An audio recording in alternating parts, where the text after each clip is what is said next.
why I fuck with my NASCAR people?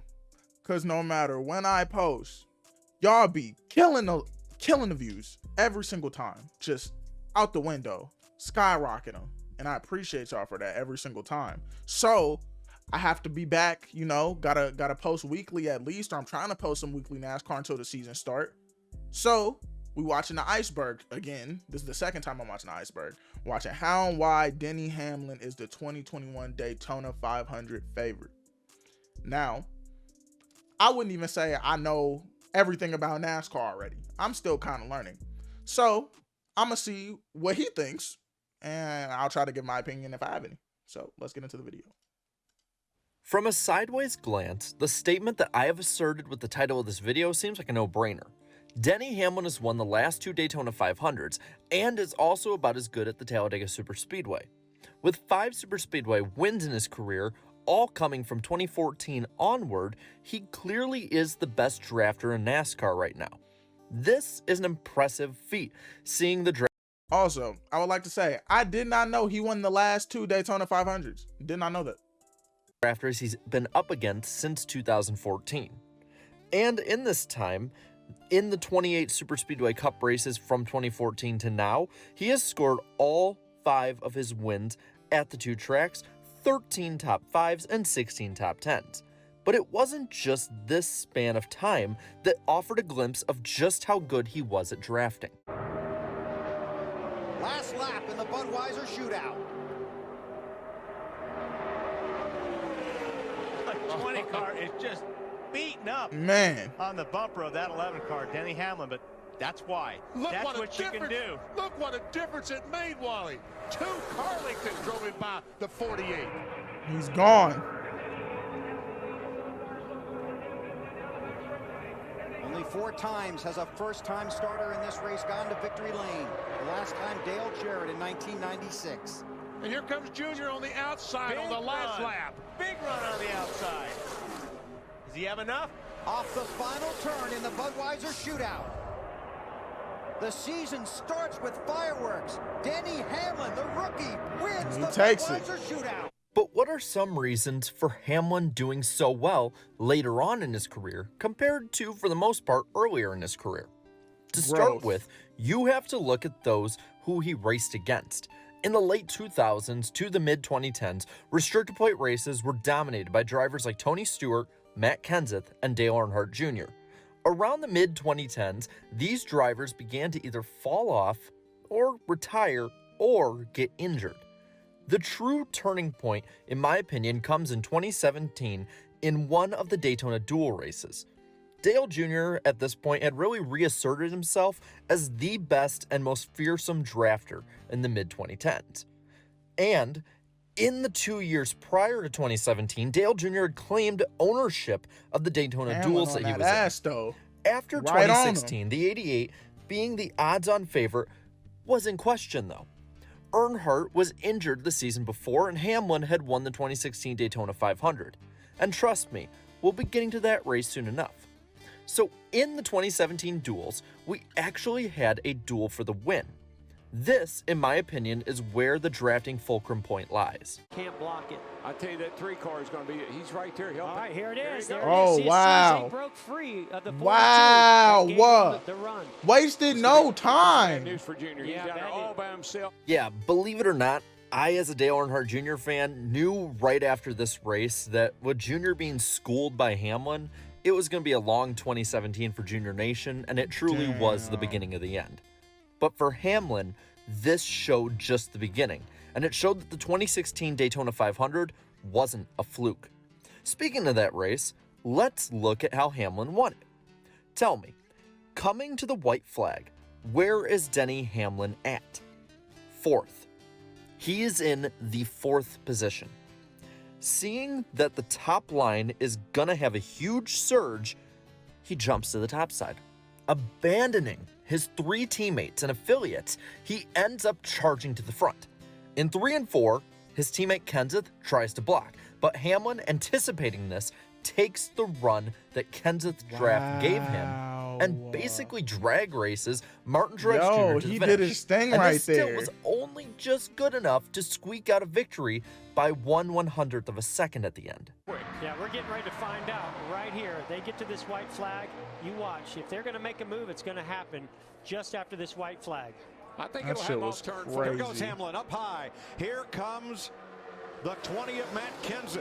Like it He happened just so doesn't have enough of a fast. push. He's going to have to back up to that car behind him and get that push, but he's trying. He wants that 4 car to help him. Here he goes. Next flag ends the race. I just don't think he can do it He from the might be able to outside. get up to third, maybe second. I just don't know if he's going to get all the way to the lead, but here he comes. Got to run down the back. Ew. He's off turn 4, but I just don't see him being able to pull it off. Bro, it's crazy because like in the moment everybody's like, "Ooh, is he gonna do it?" He's He's going.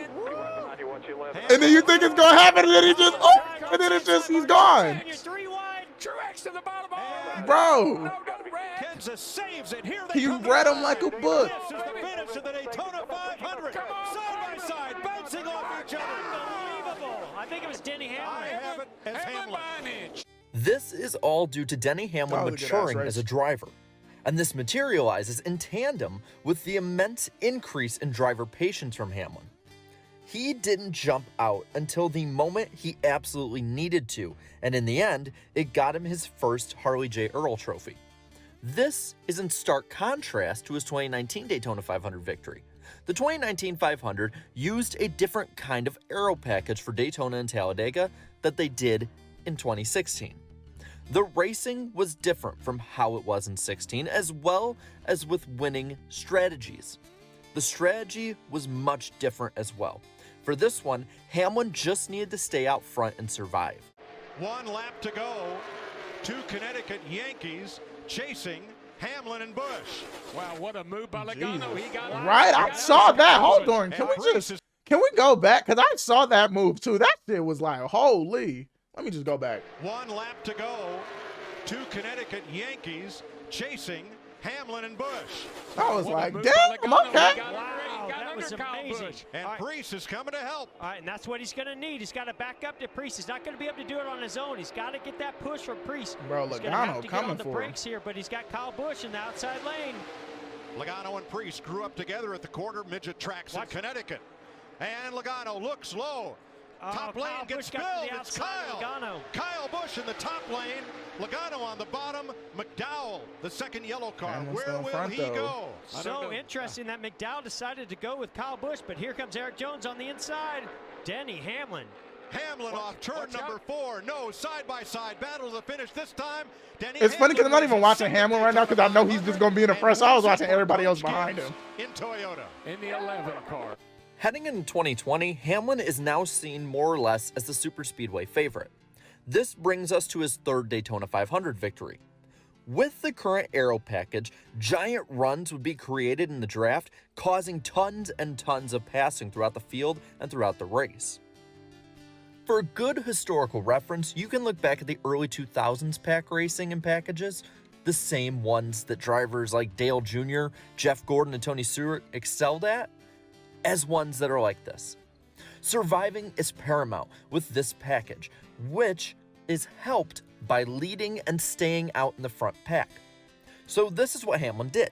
With a lap to go, he sat atop the scoring pylon. This wasn't the best place to be though. The current package offers sporadic amounts of 2-car tandems, and due to the Ford's bumpers lining up, both Ryan Newman's number 6 Ford and Ryan Blaney's number 12 Ford could draft past the 11. And that's exactly what they did going down the backstretch. So Hamlin was back to third position behind them. Drafting through 3 and 4, he stayed with the front 2. So when the 2 leaders got together in front of him, he was there to strike. Still green, and here they come. And here comes Blaney. Ryan Blaney up behind Ryan Newman, trying to get him to Hamlin. Newman backed up to Blaney. Big run coming here. To the inside, Newman to the front. Nothing Denny Hamlin could do. Damn. What can Ryan Blaney now do? Here comes a push from Denny Hamlin. Oh, this thing's not over yet. Not at all. Ryan Newman off turn 4 for Hamlin's the final still going time. for Blaney it. to the outside. He ain't playing to around. The inside. Here comes Hamlin up the outside. Oh! Official. Denny Hamlin, That's Ryan crazy. Blaney, too close to call. Bro, we gotta go back. Finish. That was a crazy ass finish. Here comes Hamlin up My the nigga inside. crashed. Scoring unofficial. Denny Hamlin And it was Ryan a Blaney, photo too close to finish, call. bro. Here is the second What else can closest you ask finish for? in Daytona 500 history. With this, Hamlin was now a crazy 3-time fucking Daytona win. 500 champion. Now, his final superspeedway victory, at this moment at least, took place at the Talladega Superspeedway in the fall. This race was much like the Daytona 500, a fight for survival and an extremely controversial finish. After an obstacle course of destruction, Hamlin lined up second on the outside of leader Matt DiBenedetto. But on the outside line, he faded almost immediately on the backstretch. By the white flag, he was sitting sixth in line, last of the top pack. Where Hamlin makes his winning move is not in the final corner or in the tri-oval or at the line. Where he makes his winning move instead is on the backstretch. William Byron was stuck on the outside lane. Hamlin jumps up there and picks up the 24 car. This move helps propel Byron to the front. With the carnage nearly ensuing up in front of him, Hamlin Oh my avoids goodness. the wreck on the apron. While controversial, the win for Hamlin was seen as a clean win, so we're going to view it as such right here. Right behind have enough fuel. And Denny Hamlin, we know he's got enough fuel. They come back through the restart zone. 2 laps to go from Talladega.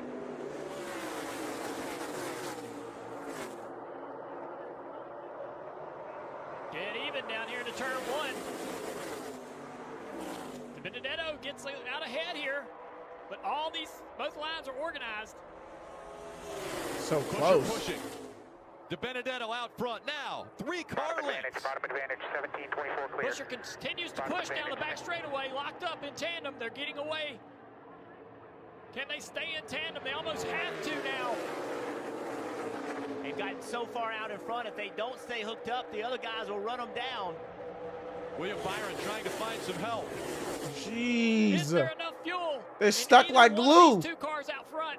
Look at Byron being able to pull up to the 17, going to get on the Oh, 27, my. pull the 17 off the 21. It separates them. White flag. One more time around at Talladega. Eric Jones to the Holy inside shit. here. Hold on. I'm trying to keep track of everything. Now it's a matter of how long.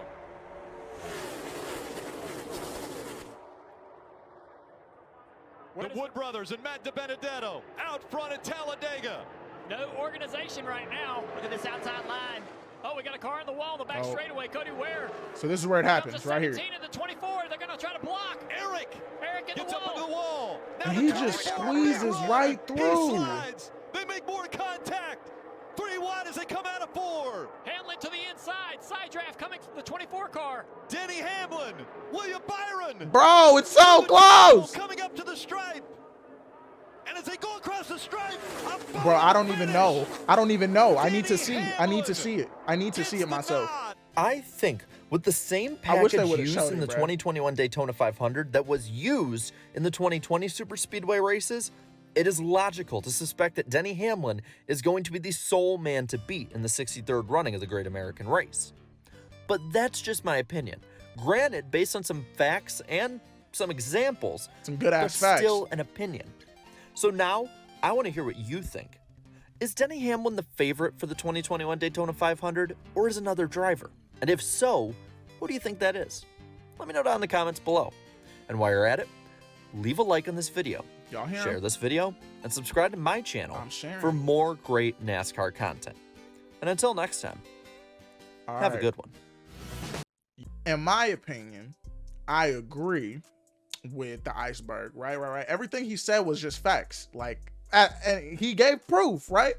But I'm not gonna say, I do not know enough about every single driver to make that decision. But I mean, I can see why he thinks, Denny Hamlin will be the favorite for the Daytona 500, right? But I want to know what you guys think down in the comments, so let me know, please. NASCAR season starting up soon, so we're gonna be doing live streams. I hope you guys are ready for those. I'm gonna do my best to stay consistent with them. But if you enjoyed the reaction, like, comment, subscribe, and I'll see you on the next one. I love y'all. Peace. Do what you want if you got the money, just pray that your niggas remain 10 toes down, through all the shit, through all the hits, through all the misses, through all the differences. We all different, only God knows. He's omniscient, nigga I know I'm the shit, so I don't let a fuck nigga catch me slip.